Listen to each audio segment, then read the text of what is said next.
Savior walking gladly, unknown in many lands, yet touching every nation by the labors of His hand, giving light to all the world by teaching but the few. He is my example in the work that I must do.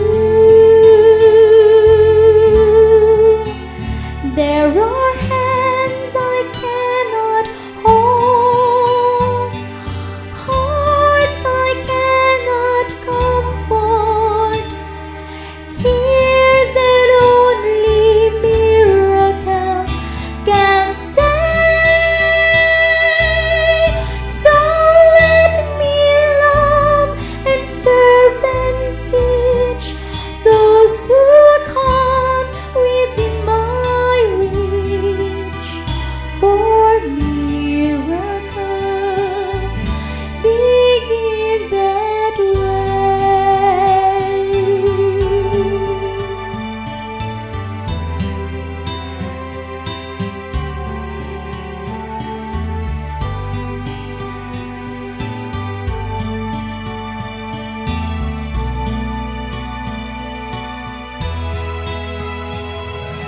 I will bear the burden of my neighbor in his need.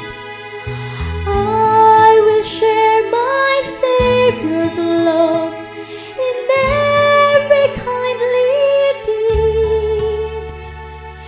He will magnify my efforts and understand at last that by these small simple things are great things brought to pass.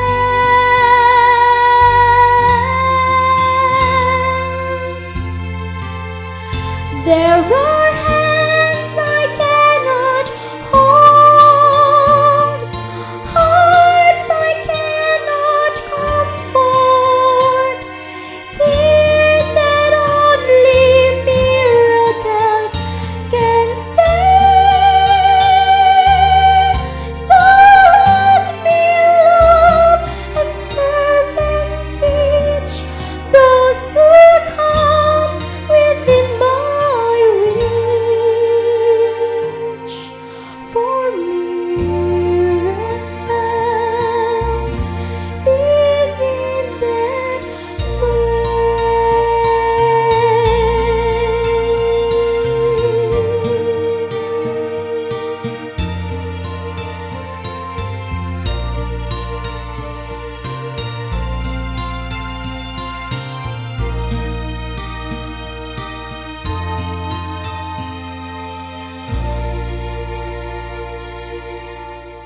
Ang iyon kay ikaw sa pagikuban ka nako alang sa pagampo.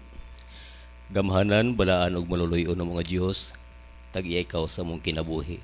Salamat no sa Ginoo sa kahigayunan nga imong gihatag kanamo nganing mga takna magatuon na usab kami sa imong mga pulong. Tabangi ang imong alagad Pastor Israel Billaber mo'y magapahat nining leksyon nga mong pagatunan karon Ginoo. Unta ikaw magahatag kaniyag dugang kaalam alang sa pagpasabot sa among mga pinalanggang mga televiewers nga among gikauban karon. Giyahi matag usa ka namo nga unta kining mensahe nga among matun-an karon mahimong panalangin sa matag usa ka namo. Kining tanan among isalig kanimo tungod lamang sa ngalan ni Hesus nga among maluluwas. Amen.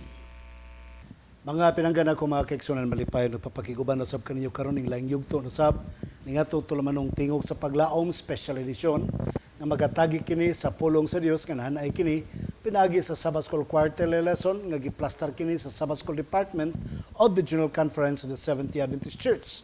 Mga pinangga kong mga kaigsunan, lesson number 4. Ang suheto nagkanayon, the Jonah Saga. Higalag mga pinangga ko mga kaigsunan sa lipatang parensunan, gusto ko ipibalo kaninyo nga karong Sabado kauban ko ninyo dinhi sa Datagan Seventh Adventist Church, Pagadian City. Alang sa ka special Sabbath Fellowship. So akong ipanawagan ng atong mga kapamilya kaigsunan, atong mga listeners sa pagtambong dinhi sa Datagan, usbon ko Datagan Seventh Adventist Church, Pagadian City. Higalag mga pinangga kong kaigsunan, balik ta lesson number 4 as what I have told you, the Jonah Saga. Ato masabtan mga kaigsunan nga to ang memory text, makita nato sumala sa Acts chapter 10 verses 34 up to 35. Matod pa nagkanayon, I now realize how true it is that God does not show favoritism but accepts from every nation the one who fears Him and does what is right.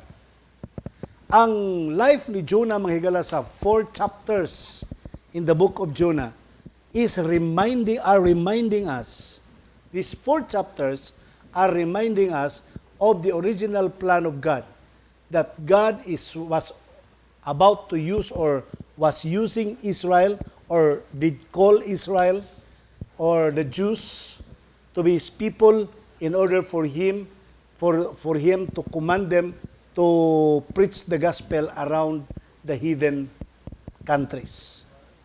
Dili tinuod nga ang Ginoo walay plano sa mga Hudiyo, sa mga Hintil. Hudiyo lang iyang planong luwason.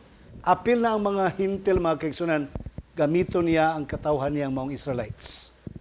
So, ang Ginoo walay favoritism, ang Ginoo. Kanang title nga Jonah Saga, mga kaigsunan, usa kana ka Hebrew terminology. Hebrew account kana siya nga propeta, mga kaigsunan, nga nagabuhat who work beyond his comfort zone. Nga matod pa mga pinangga ko mga kaigsunan, tinuod yung nahitabo ning life ni Jonah ba, dili ni binuang. Dili ni siya kanang istorya-istorya lang. Real yun ni siyang nahitabo mga kaigsunan. Actually, nahitabo ni siya in the year 750 BC in the time of Jeroboam II. King Jeroboam II, mga pinangga kong kaigsunan. O gani, siya ang pinakaunang foreign missionary nga gitawag sa Ginoo. Gitawag sa Ginoo para maging foreign missionary. So, something murag kanang makakurat ba nga God is also concerned of people who are outside of Israel's country. Mga katawhan nga dili sakop sa Israel, ang Ginoo dunay concern. Don't forget that God is the creator of everybody, everyone. So ang Ginoo mga kaigsunan dili siya racist. Wala siya nagatanaw ko sa lang ka rasa, kundi tanang mga rasa mga kaigsunan sa tibuok kalibutan, ang Dios dunay pagtawag kanila. Ato masabtan mga kaigsunan nga bisan sa panahon sa New Testament times, lisod sabton ang plano sa Dios nga ang mga Hintil may kalabutan sa plano sa kaluwasan. Usbon ko ang 4 ka chapters sa book of Jonah na mahayag kung kinsa si Jonah. Si Jonah, mga pinangga ko mga kaigsunan, was a very reluctant, pioneering foreign missionary. Reluctant meaning unwilling. Posibleng doon ay mga rason nganong unwilling siya tungod kay wa siya kasabot nga ang Ginoo concern sa mga Gentiles. Doon ay mga positive, mga negative ang iyahang kinabuhi, mga kaigsuonan. O ang Diyos nagapasabot, nagakinahanglan siyang tao para sa langyaw nga pag-ibanghilyo.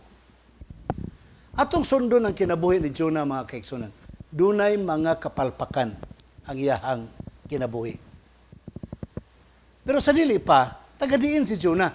Kinsa siya, mga kaigsuonan. Una lugar, outside from the book of Jonah, ang 2 Kings, ang writer sa 2 Kings, gituan nga suwito or nakaila o kinsa si Jonah.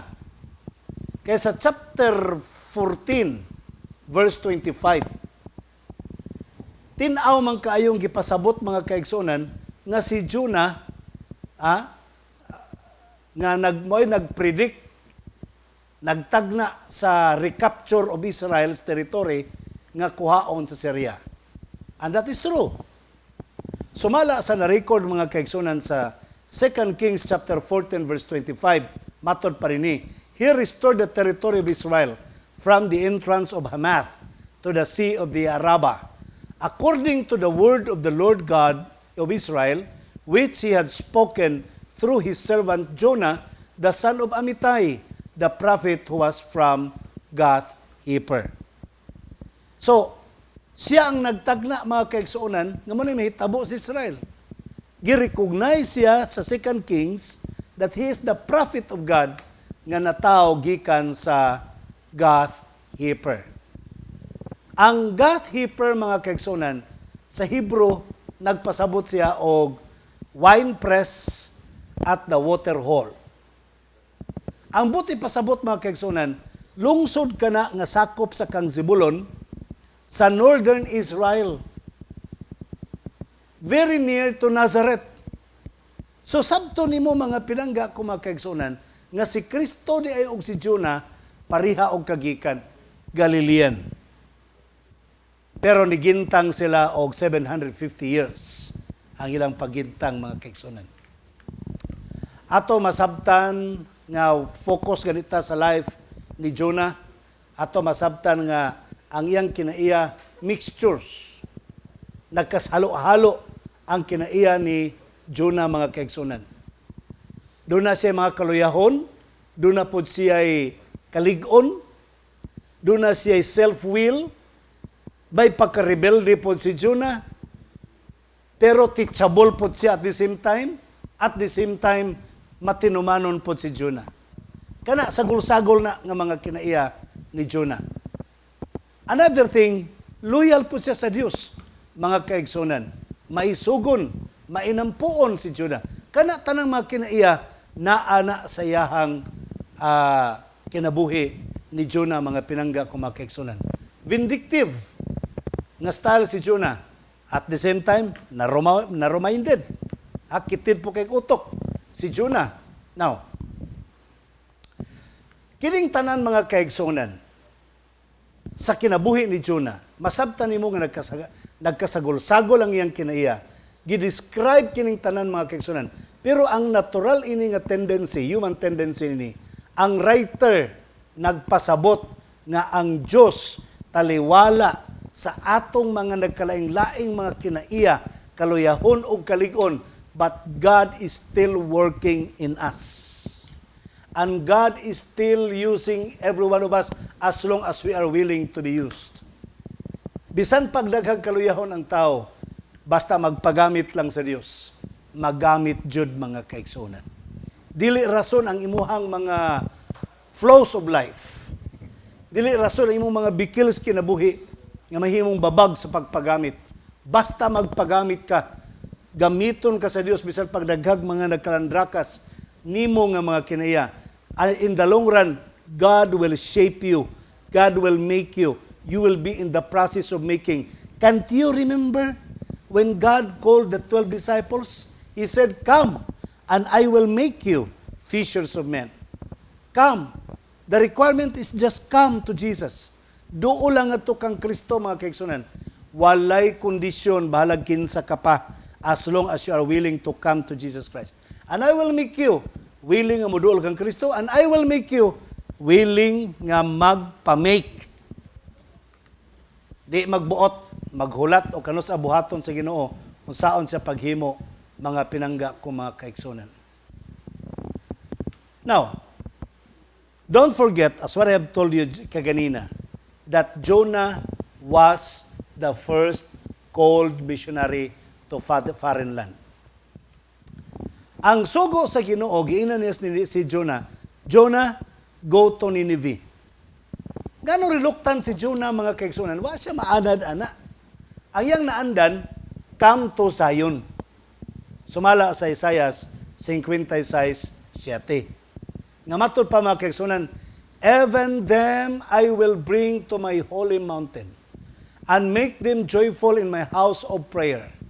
Their burnt offerings and their sacrifices will be accepted on my altar, for my house shall be called a house of prayer for all nations. Ang mga Hudyo, ang mga Israelites, nakasabot sila nga ang mensahe para sa tanang kanasuran. Pero sa ilang nasabtan, ang mga nasod may muduol ngadto sa Israel aron mangita sa Dios.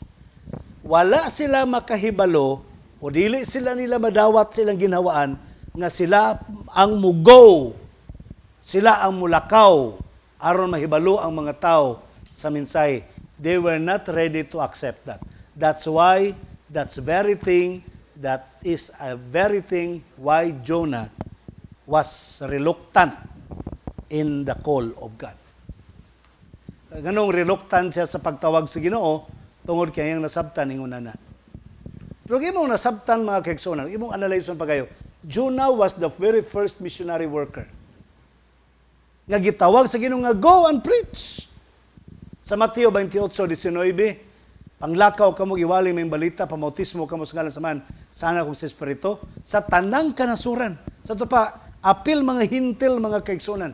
Katong sugo niya para sa mga apostoles, si Jonah ang nag-una adto nga sugo mga kaigsuonan. Buti pasabot, even during going back to 750 BC, ang plano sa pagluwas, apil ang mga hintil, karaan na kaya nga plano mga pinangga ko mga kaigsuonan. Ato makitaan, nga tungod kaya dili maswalo ni Jonah, ning simang siya laing dalan. Instead of going to Nineveh by land, he went to west direction by sea. Ang lugar ni Jonah sa Gath-Hepher, pwede rin siyang magbaktas paingon sa Nineveh by land. Pero ning simang gyud siya sakay sa barko paingon sa Tarsis mga kaigsuonan. Ato masabtan nga ang Ginoo nitugot sa lakaw ni Jonah mga kaigsuonan. Manaingon nga, dili nitugot by will, but by permissive will. Kamu doon mga balang kasulatan, doon ako'y gusto masahon sa inyong atubangan about the account of Jonah. Jonah chapter 1, verse 1. Okay? Do you have your Bible with you? Jonah chapter 1, verse 1. Basahan ninyo ha.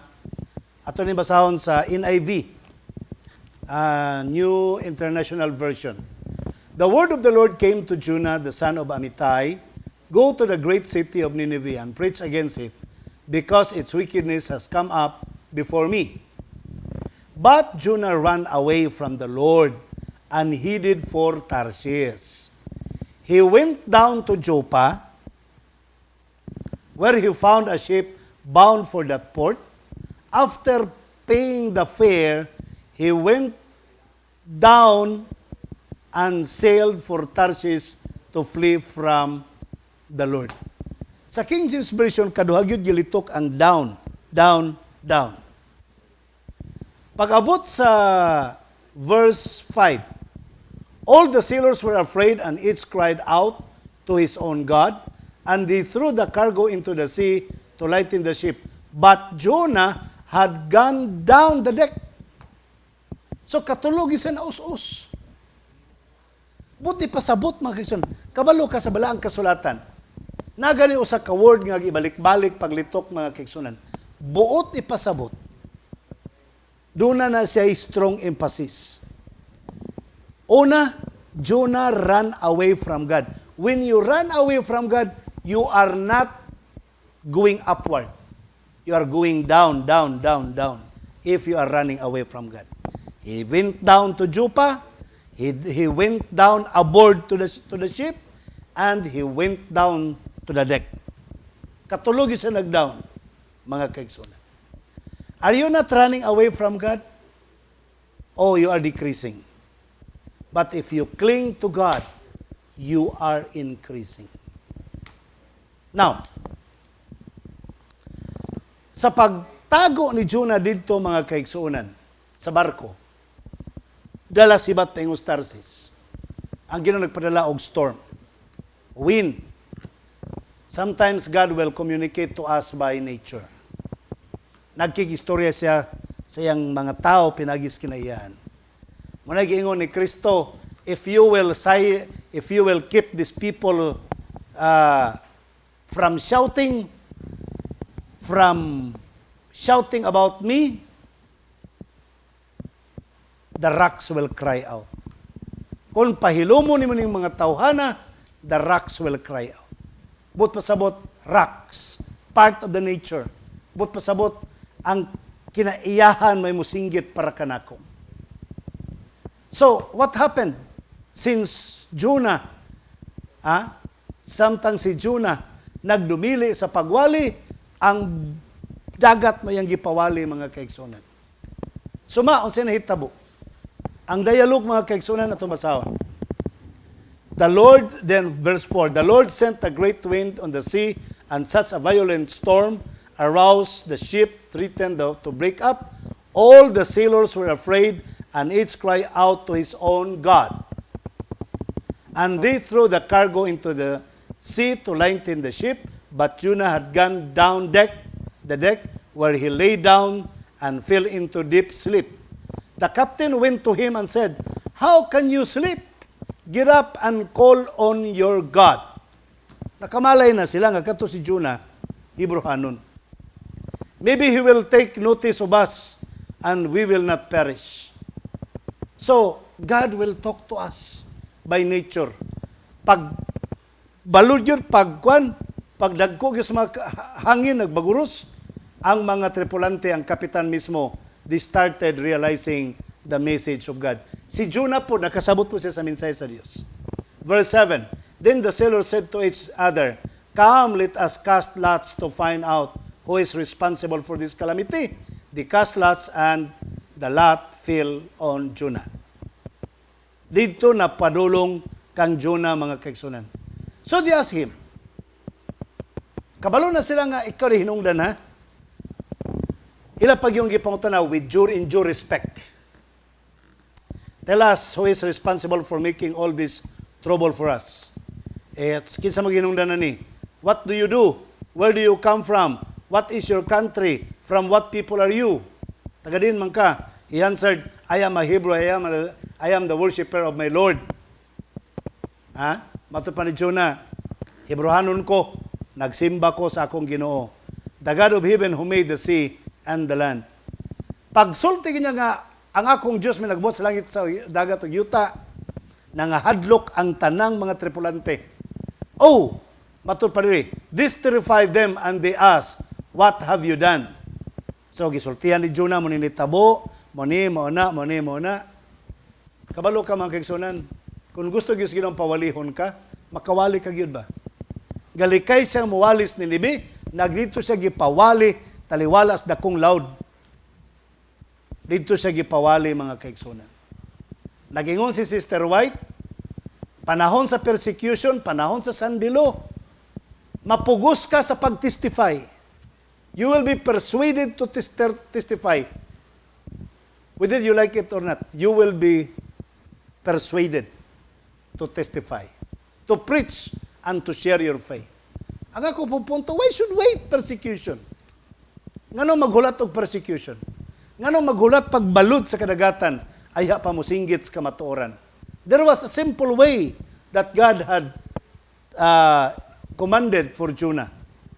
Pero dito gyud siya sa lisod nagwali, mga pinangga kong kaigsunan. Kabalo mo, pag ingon niya nga, I am a Hebrew, kasabot ang mga tao, nationality niya, Hebrehanon, apil yang relihiyon. Kaya ang Hebrehanon known to be worshipers of God. Sa ilang paglabay kang Jonah mga kaigsunan sa dagat, kalit nga may lurang. Imong masabtan nga ang first convert ni Jonah sa iyang pagka-missionary kadtong mga pagano na nanakay sa barko. May pinakauna niyang converts. Ang kaluwasan ni Jonah mga kaigsunan was very miraculous. I would like to tell you that. Gilabay siya sa dagat. Why kalauman nga maluwas? But God prepared a big whale for him. Although the Bible is not saying a whale, basta kay big fish. Sa ato panahon karon ato makit-an nga mga big fish whale naman lang. So that's why sometimes we can sing a whale, pero the Bible did not say that. So, imong makitaan mga kaigsunan, ang original gyud sa Hebrew doesn't specify what sort of fish that saved Jonah, but it was only a big fish. So, imong masabtan din karon nga ang Ginoo mga kaigsunan bisag ni run away pa si Jonah, ang Ginoo nahigugma gyapon kang Jonah. Ang Ginoo nagapangga gyapon kang Jonah. O ang Ginoo naningkamot nga maluwas si Jonah para maluwas ang Nineveh. So ang concern sa Ginoo pagluwas kang Jonah was his equal concern to save many people in the future. Ang nasabtan mangus katawan sa Israel, gipanalanginan sila, giubanan sila, giproteksyonan sila, tungod kay sila ray gimahal ang hintel wala. Wa sila kasabot nga gipanalanginan sila, giluwas ilang kinabuhi, giproteksyonan sila para sa tanang katawhan sa tibuok naong sayuta. Sometimes when you have blessing, doon na kay mga panalangin madawat, ayaw pagtuo nga mas palangga kas Ginoo kaysa ubang tao. Gitagaan kanyag mga panalangin para ikaw ang mo share sa blessings ngadto sa mga taong walang wala. Kaya ang paghigugma sa Ginoo sa imuha, equal ang iyang paghigugma ngadto sa mga taong wala. Kung nahibalo ka sa kamatuoran, dili tungod kay special privilege ka kaysa uban. Ang pagpahibalos, ang concern sa Ginoo nga mahibalo ka sa kamatuoran, the same concern nga gusto po niya mahibalo ang mga tao sa kamatuoran through you. Pinaagi kanimo. Now, let's talk about the big fish. The belly of the big fish. Daghang kay mga suppositions nga. Kato si Jonah, wala gito siya giabto sa tiyan, sa isda. Narato siya diri sa chamber o air chamber sa whale. Ang whale mga higala, doon na siya air chamber nga makaginhawa ang tao dito. Daghan naman kayo nga ang whale makaluwas og tao. Naa siya og gumanan diri sa kilid nga ang tao makaginhawa, bisag tuwa pa siya sa ilalom. Musawon pa siya sa ilalom. Pero sige na lang, di na lang ta maghisgot ana nga tuwa siya sa naba siya sa papangig o naba siya sa tiyan. Di po na to ma-blame si Jonah kay siyang gasuwat, wa man siya kabalo asa si Rapita, basta kay gilamoy siya sa isda, iyang pamati, tiyan na to sa isda. So gibutang po niyang tiyan sa isda. Pero ang question man gud pod, si Kristo mismo mi conform. Sa 12:40 sa Mateo, ning confirm po si Jesus Christ nga maingon nga si Jonah tulog ka adlaw tulog ka gabi sa tiyan sa isda, maingon po ang anak sa tao tulog ka adlaw tulog ka gabi sa kinapusuran nga bahin sa yuta. So di na lang ta maglalis o naba siya sa papangig o naba siya sa tiyan sa isda, basta ka importante gilamoy siya sa isda. It was a miraculous way of saving Jonah. Nakaron, ang kantong paglamoy ni Jonah, paglamoy sa isda kang Jonah, that was supposed to be his death. Kamatayo na to ni Jonah, mga pinangga kong kaigsunan. Ang kantong pagbugwak niya dito sa baybay, that was supposed to be his resurrection. Dito palang panahon daan kang Jonah, mga kaigsunan. Gipasabot ng daan sa Dios ang iyang kamatayon ug ang iyang pagkabanhaw para sa mga taong makasasala nga pariha sa mga taga Nineveh. Iyang gihulagway didto sa kang Jonah. Kabalo ka mga kaigsunan, para sa mga magwawali, para sa mga mensahero, para sa mga propeta sa Dios. Sometimes the Lord will allow bad things to happen to you. Para maminsahi sa Dios ang iyang gustong iminsahe ngadto sa mga katawan. Sama kang Jonah, gitugot nga mao tay mahitabo niya para mahimong mensahe lantaw o malabot sa kamatayon niya sa krus nga siya magpakamatay og mabanhaw. Si Isaias gitugot niya nga murag buang maghubo maglakaw para mapasabot niya ngayon ani kaguol ang Dios sa katawan sa Israel. Maghubo na lag maglakaw nga Mura na sa stress, grabe. Di nakakope up og stress. Gitugot niya.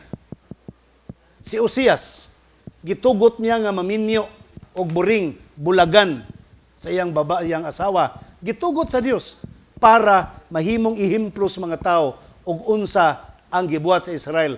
Bibiya sa Dios sama sa kasawa nga ming talikod siyang bana. Nganong gitugot sa Ginoo ang LCM, brethren, nga nag-support niini? Nga gi-consider nga third-class member of the church. Ang uban gipangtanggal, gipanghulog, pero padayon gihapon muuli si Kapulo.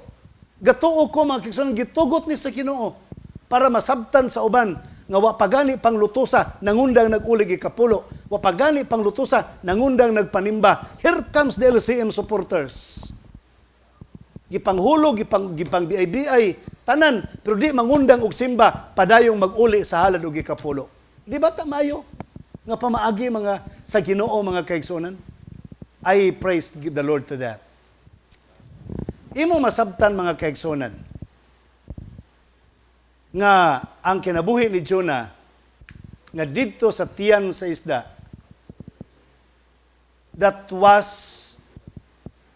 the very triumphant hour for him because there he was praying to the Lord. Sa atong mga kalisdanan, mga kaigsunan, let it be nga maunay atong pinakadakong panalangin. The more we have trials, the more we have hardships, the more we pray, the more we are lifted up to heaven, the more we are brought in connection back to Jesus Christ. That was the most repenting moment of Jonah when he was swallowed by the big fish. Abi ninyo mga kaigsunan, ato makitan nga sa Jonah chapter 2 verse 10. Nagkanayon, and the Lord commanded the fish, and it vomited Jonah unto the dry land. Oh, ang fish gisugo sa Dios para ibugwak si Jonah dito gyud sa baybayon sa Nineveh mga kaigsunan. The same that Jesus commanded his disciples after his resurrection to go into all the world and preach the gospel. To go unto all nations, baptizing them in the name of the Father, the Son, and the Holy Spirit. Ang katong pag-ingon sa Ginoo nga isuka na si Jonah dito sa Nineveh, ang mga katawhan sa apostoles sama rapod ngayang gisugo panglakaw kamo sa imong kalibutan sa tanang kanasuran, iwali ang mayang balita. Kabalo ka mga kaigsunan, ang kaluwasan ni Jonah was an evidence that God loves Jonah and the Gentiles. Ang kaluwasan ni Jonah, masabtan nimo that God is merciful for Jonah and for the Gentiles. And so forth, mga kaigsunan. Kabalo ba ka? Sa Jonah chapter 3, if you have your Bible with you, ablihin niyo kauban kanako. Verse 1. Then the word of the Lord came to Jonah the second time. Go to the city of Nineveh and proclaim to it the message I gave you. O sa may mensahe nga ihatag sa Dios ngadto kan Jonah nga malaglag ang Nineveh. Proclaim the message that I gave to you. Ang problema mga pinangga ko mga kaigsuonan, two verbs are important in the preaching of the gospel. Number 1, it is go. The second is proclaim. Go and proclaim. Bisag kinsa pay mo stop nimo, go. The Lord did not say stop, but God said go. The second verb is proclaim. Ang punto mga pinangga ko mga kaigsunan, mo proclaim gani ka, proclaiming the gospel is a very effective way or most effective way of spreading the gospel. Mauna ang gi-emphasize sa Dios ngadto kang Jonah sa mensahe nga go and proclaim. Go and proclaim. Generally, og imong tan-awon nga asa may good news nga gihimo ni Jonah. Nga iya manggiingnan ang mga tao nga kun di mo maghinulsol ang Dios magalaglag kaninyo. Abi ninyo mga kaigsunan, magwali gani ka sa maing balita, dili na tungod, dili na pulos. Dayoban mingon nga unsa man ni oy, magwali ang mga Adventist na may kuan, di man pare sa ubang relihiyon nga gugma, pagtuo, pakigdait, maora jud. That's not the gospel. I would like to tell you that. When you preach the gospel, you look. Basahan ninyo ang ang Revelation 14:6 and 7. Okay? 14 verse 6. Atong basahon mga kaigsunan. Okay? Kamo na mabalang kasulatan, please follow me. Revelation 14 verse 6. Niyanag ka na yun. Verse 6, Then I saw another angel flying in the mid-air, and he had the eternal gospel to proclaim to those who live on the earth, to every nation, tribe, language, and people. He said with a loud voice, Fear God and give glory to Him, because the hour of His judgment has come. Sa ito pa, dili nimo malikayan mga kaigsunan, basta maghisgot na gani kag good news, appeal din ha ang pagpahibalo sa judgment of God. Ang gihimo ni Jonah mga kaigsunan, iyang gipahibalo, repent, or else God will destroy you. And that was judgment on the part of Nineveh. Higalag mga pinangga ko mga kaigsunan, normal lang na. Na kung dawaton ni mong mensahe, you will have everlasting life. Kung di mo dawaton, you will have damnation or destruction. Ang judgment is either negative or positive. Kung dawaton nimo, kinabuhing walay katapusan. Kung di mo dawaton ang mensahe, kalaglagan nga walay katapusan. Bisag asa ng duha, that is all judgment. Ang problema mga kaigsuonan,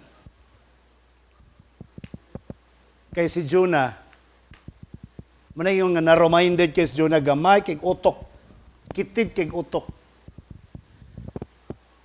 Daan siyang gaduda, sa Ginoo, pawalihon ko nimo, musibat na lang ko, pawalihon ko nimo nga laglagon ang Ninibe, musibat na lang ko, kay kabalo ko, nga ikaw mao ang Diyos nga buotan.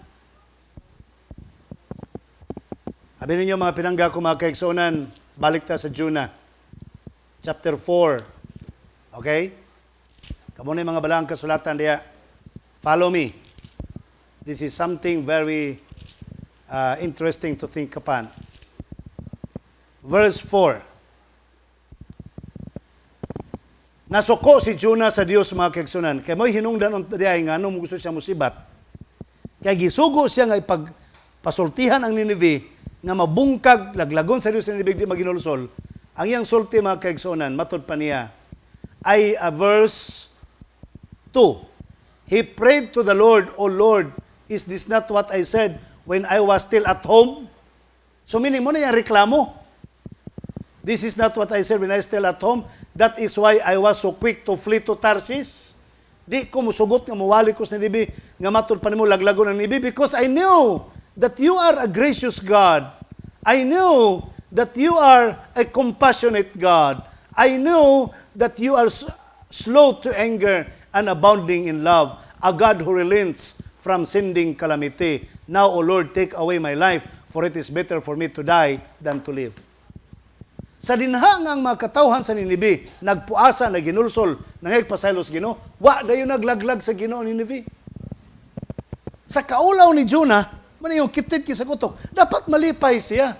Kaya ang Diyos ngayang gilagaran, matud pa niya gracious, usa pa mahigugmaon, slow to anger, dapat malipay siya. Pero ang nahitabo mga kaigsunan, ang iyang self mo yang nakita, dili ang Dios ug ang mga tao sa Ninive mo yang nakita mga kaigsunan. Ang iyang self unsa na lang kunoy ikasulti sa mga tao kaniya, basig inon siyang bakakon siyang propeta. Di ba self-aggrandizement ang nagdako kaniya? Di ba self-centeredness ang nagadako kaniya? Unang perti niya, gulang Ginoo. Wa man yung itong luha ang Ninive. Basig magtuo silang bakakon ko nga propeta. Pastilan. Dapat malipay unta siya mga kaigsunan. Ayang gimo ni gawa siya sa siyudad sa Ninive, nagpasilong siya dito sa ilalom. Naglingkod siya ito, nagbuwan sa init, gipatubuan siya sa Ginoo og kalbasa, nalipay siya. Amot kalbasa baga to? Nalipay siya mga kaigsunan. Nalandungan siya. Pagkaugmas kadlawon, para na sa Ginoo ulod, gikutkot ang maong punuan, namatay ang vine. Pagkabuntag, grabing init. Gisayangan si Jonah sa kamatayon sa kalbasa. Ingon ang Ginoo, gisayangan ka ng kalbasa nga namatay, di ka sayangan anang 120,000 ka mga tao nga naghinulsol unya laglago nako nga nas Ninive. Sometimes we as a missionary, sometimes we become like Jonah. Ang atong sarili may itong gitanaw. Magmisyonaryo man tuod ta, ang ato ang allowance may itong gitanaw, ang atong sweldo may itong gitanaw, ang atong mga privilege itong gitanaw, ang mga incentive sa kada mabautismuhan mo'y atong gitanaw mga kaigsunan. Ang pakpak sa mga tao sa kadaghan sa tuang mga nabautismuhan, ang appreciation sa mga tao nga nibilib ka nato mo'y atong nakitaan sa atong pagmisyonaryo. Sometimes dili nato makitaan ang miraculous way of saving the people, the sinner. Di na ito na makitaan mga kaigsunan. Sometimes ang atong pride, ang atong ego bilang pastor, misyonaryo, may atong makitaan. Dili ang kalipay sa kaluwasan sa mga tao. Kabalo ba ka? Dakong kalipay sa atubangan sa Dios sa usa ka kalag nga maghinulusol. Wa na masabti ni Jonah ba, mga kaigsunan? Sa diyang nakatunan unta na ni Jonah mga kaigsunan, ngano nga ang mga katawan wala gi laglag tungod kay naghinulsol, dapat siya untang pinakaunang malipay. Being proud nga ang Diyos nga gilagaran, Diyos para sa tanan. Diyos nga mahigugmaon. Diyos nga nahigugma sa tanang tao sa tibuok kalibutan. Timeless theme, earth and heaven will pass away. It's not a dream. God will make all things new, brighten. Gone is the curse from which I stumble and pain. Evil is vanished to eternal hell. No more night, no more pain, no more tears, never crying again. Faithless to the great I am, we will live in the light of the risen Lamb.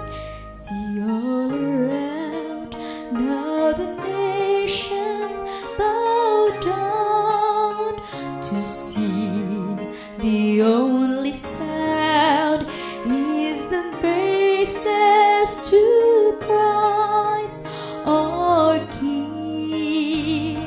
Slowly the names from the book are read. I know the King, there is no need to dread. No more night, no more pain, no more tears, never crying again. Faithless to the great I am, we will live in the light of the risen Lamb. See, over there is a mansion prepared for thee, where all will live in my Savior's eternally. No more night, no more pain, no more tears, never crying again. Faithless to the great I am, we will live in the light of the risen Lamb.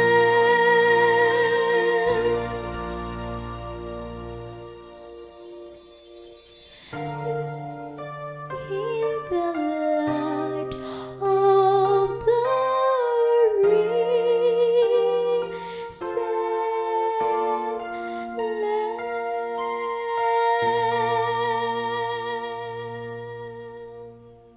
Lamb. Pagampot ta mga kaigsunan. Dalaygo na mo nga Diyos nga ikaw sa mga langit. Salamat kaayo sa panalangin. Salamat sa pag-uban mo kanamo. Salamat sa mga pulong nga among nadunggan karon nga among nakatunan. Magkinabuhi unta kami. Sama sa pagkinabuhi sumala sa imong paggamit kanamo. Sa imong pagkabalaan kami mong pahatan og kami bukaton og daghan kayong mga pagtulunan gikan sa kinabuhi ni Propeta Jonah. Nalangin ni Ginoong Dios ang tanang mga naminaw karon nagatanaw ni nga programa. Hinaot imo pong ubanan ayuhon ang mga nagmasakiton o nga nagapaminaw nagatanaw karon o gimanusab sa tanang mga sponsors mga donors sa imong panalanginan. Kauban sa tanang mga pangulo sa buhat sa organized work of the Seventh-day Adventist, kining tanan na magitugyan kining magilaman nga madawat pinagi sa ngalan ni Hesukristo nga among maluluwas. Amen.